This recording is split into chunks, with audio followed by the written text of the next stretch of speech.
Spoilers for One Piece chapter 1160, so if you're in here for some reason, even though you saw the title, get out right now if you're not caught up. Alright, now let's start. Monkey D. GARP, okay? I got a bone to pick with this guy. Quote-unquote hero of the Navy is a fraud. Dude, I'm telling you, all this guy knows how to do when he sees injustice in the world is freeze and not do anything. His son Dragon is out here saving lives. He's probably looking over at his pops being like, yo, don't we gotta save these innocent guys? Meanwhile, GARP is pulling up smiling from ear to ear, just ready to meet his boyfriend Roger again.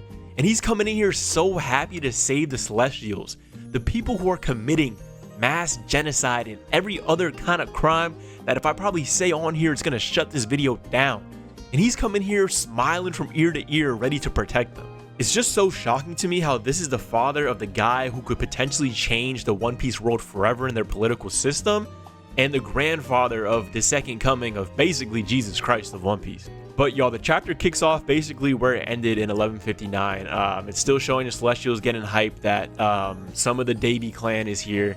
We see Dragon talking to Shanks' mom, I believe, and telling her him, you gotta take my kids.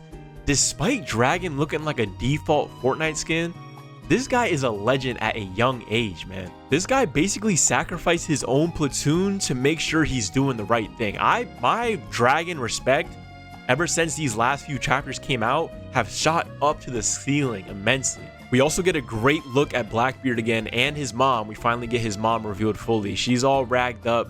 She's looking good, I can't lie, but she's all ragged up. We can see baby Blackbeard is terrified. I guess, ladies and gentlemen, this was Blackbeard's canon moment. I guess this is where everything came to be, why he's the man he is today. And I see a lot of people giving other people flack for feeling bad for Blackbeard. I don't necessarily think that we're feeling bad for Blackbeard.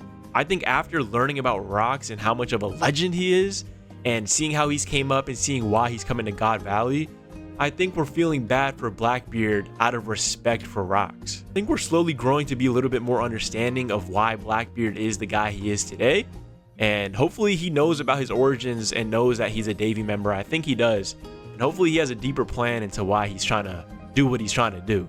But we get some internal dialogue of Dragon just saying basically Shanks and Shamrock are strangers to him, but he has to help. And if he doesn't do anything, he has no business standing here.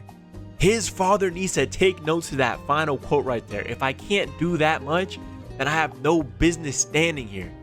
GARP, that was exactly what you did in Marineford when you saw basically your grandson standing there, about to get executed when Roger told you to protect him. The actual games in God Valley begin in this chapter, and we see the Celestial Dragons doing what they've done all of One Piece, just being absolute scumbags. Nothing surprising here, they're hunting down these people with absolutely no remorse. Families are getting separated. They're begging the Celestial Dragons, please don't take out my kid, please don't take out my husband. And we get a full reveal of Gunko in this chapter, her full young self.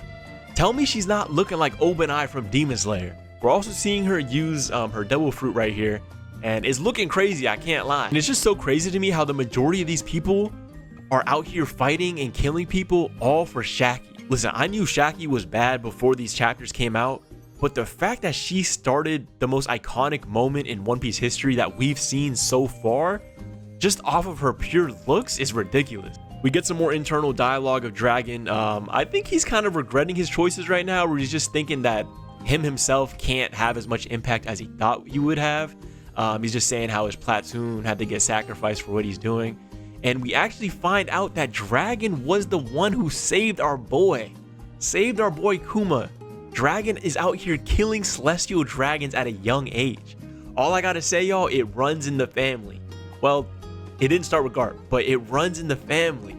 Every time I see a Celestial Dragon get packed up, it's a great day for me. But am I right, y'all? It just feels so good to see these ugly ass motherfuckers just get dropped. We also get a nice panel of the Rocks Pirates officially coming in hot, the whole crew pulling up. We see that all the crew members kind of have their own motive for why they're here. Some want to save Shaki, some want Shaki to fall in love with him because they saved her. Some people are just here for the fruits. But this crew, man, I really hope we get more exposure of this crew, kind of how they disband or some of their travels before God Valley, because this crew is so nuts, bro. This crew is an absolute freaking powerhouse, and I'm gonna be kind of sad if we don't get as much exposure to the Rocks Pirates after God Valley. But they coming in hot, running over ships. Dragon's on his way to save Shanks and Shamrock. He's like, man, these guys aren't crying. It's a miracle how they're not crying with all this warfare going on around them. I think Shanks and Shamrock were just, it's in their DNA to just be absolutely evil, because these babies aren't even flinching at the fact that there's gunshots everywhere. And then we see Roger's crew pull up, and the Celestial Dragons and the Marines are absolutely shitting their pants, y'all. They're like, what is going on right now? I thought we were supposed to be able to just kill these people carefree. Now we got two of the strongest crews of all time pulling up on us. They're running away. Roger's coming out here, and Roger's getting trampled on by the crowd. Listen, I've been seeing a lot of people saying this is minus aura points to Roger's name, and it's downplaying Roger and his strengths. But in my opinion, I think this just shows more similarities to Luffy, because this is exactly something that would happen to our boy Luffy. And we also get another great panel of the Knights, the Holy Knights over here, the whole crew. I mean, they're looking kind of cold. In my opinion, Garling and Gunko kind of carry the aesthetic of the not even crew, of just the Knights. But who is that Yeti in the background, bro? Yeah, I'm pretty interested in seeing everyone else's powers and how they stack up. I truly want to know, what is the power level of the Knights? Like, where do they scale in the One Piece world? Are they Admiral? Are the majority of them Admiral level, or is it just, I'm so confused on how strong they are. So I'm really looking forward to seeing how they stack up against the Rocks and Roger pirates. Because, I mean, they're direct servants of Emu, so I think they got to be strong. We know Garling is strong. I mean, he's just got promoted to being one of the 5 elders, so I know he's nice. But just based off the eye test, a lot of these people aren't passing the eye test, in my opinion. So yeah, y'all, the Rocks pirates, Roger pirates, they're running rampant, just going through these Marine grunts. I feel so bad for these Marine grunts, because they did not expect these powerhouses to pull up, and they're just getting one-shotted left and right. But lo and behold, we see a hand with a cannon. Now, we all know who is the only character in One Piece that's throwing cannons. It's that man GARP, man, the quote-unquote hero of the Navy. Listen, I'm not the biggest GARP fan anymore. This arrival was kind of tough, because he did get Rocks and Roger's attention. They knew for a fact as soon as that cannon landed, they knew that it was GARP. Like I said, here's GARP smiling from ear to ear saying, oh, I'm here. I'm here to save the worst people in the world.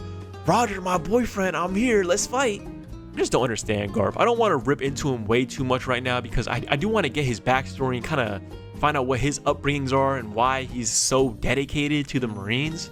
But in my opinion, if there's anybody in One Piece in the Marines to know how corrupt the system is, he should be the guy. He should be the one who's seen everything firsthand on how corrupt it is and what's really going on out here.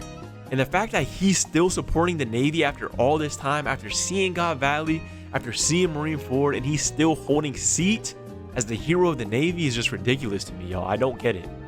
But y'all, I think we're an inch away of finally seeing the moment we've all been waiting for over 20 years. The official God Valley incident and what really goes down. Does Roger team up with GARP to take down Rocks, or what really happens? Or is this all propaganda? How is this gonna unfold, y'all? I'm seeing a lot of people go after Roger, saying, yeah, he's betraying Rocks. How is he about to go there knowing they're both about to save Shaki? They're both pirates, and he somehow sides with GARP to take out Rocks? It just doesn't make any sense. And I feel like if Rocks tells Roger why he's here, and he tells him, yo, my family is here and I'm here to save my family, and that's pretty much it, I just don't think GARP would be the kind of guy to be like, nah, fuck you, take this divine departure. I've been seeing a lot of people say Emu has something to do at play with this, and she allegedly Dami reverses Rocks. So Roger has no choice but to team up with GARP and take out Rocks. What do you guys think about that? I think definitely we haven't seen Emu yet here. I definitely think Emu has something to do with this. I don't think Emu would see Rocks, Roger, GARP, and everyone else show up here and not intervene. But yeah, yo, I'm super excited to see how this is gonna go down. I really want to see the Holy Knights stack up against the Rocks Pirates and the Roger Pirates. Obviously, we want to see some more Kaido action, some more Whitebeard action, and I want to see Roger's other crewmates kind of brawl. I want to see really how nice Rayleigh is and how nice Gabon is, and just see how they stack up against Rocks' crew and all the Knights. And place your bets in now, y'all. Do you guys think Rocks has a devil fruit, or is he just all hockey and sword? I think he does have a devil fruit. I've seen some theories saying he has lost fruit, and I really think he does. We also do get Bogart on the scene. Finally, he's been lurking in the shadows for the last 20 years. So hopefully we see him put that sword to play. Man, I'm really excited for God Valley, y'all. I don't know about y'all, but there is a break next week, sadly. But the week after, hopefully we finally see some real action in God Valley. We're witnessing the most iconic moments of One Piece right now, y'all.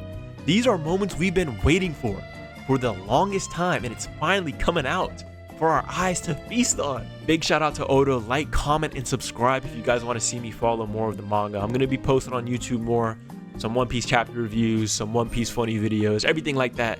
So hit the subscribe button, stay tapped in, follow my other socials, and I'll see y'all in the next one.